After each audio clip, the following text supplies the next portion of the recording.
Hello students, இப்போ நம்ம இதில் பார்க்க போகிறது 7ஆம் வகுப்பு கணிதம் 2ஆம் பருவம் 2வது பாடம் பார்த்தீங்கன்னா அளவைகள். எடுத்துக்காட்டு 2.2. கொஷின் பாருங்கள், என்ன கேட்டுக்கிறாங்க. ஆரம் 14 சென்டிமீட்டர் உடைய வட்ட தகட்டின் சுற்றளவை காண்க.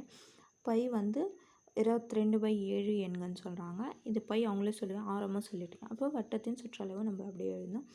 அப்போது ஆரம் குத்துட்டு இருக்காங்களே, அதனால எழுதுங்க. வட்ட தகட்டின் ஆரம்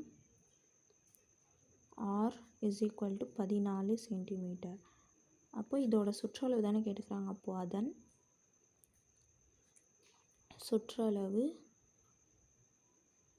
சுற்றளவு என்ன ஃபார்முலா, 2πr அலகுகள்.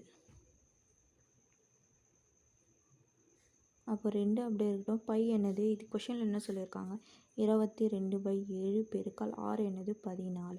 அப்போ 1 7 7 2 14ன்னு வரும். அப்போ மீதி என்ன இருக்குது, 2 பெருக்கல் 22 பெருக்கல் 2. அப்போ மொத்தமாக பெருக்குங்க 4ஓட இது பெருக்குங்க 88ன்னு வரும். அப்போது 88 சென்டிமீட்டர்.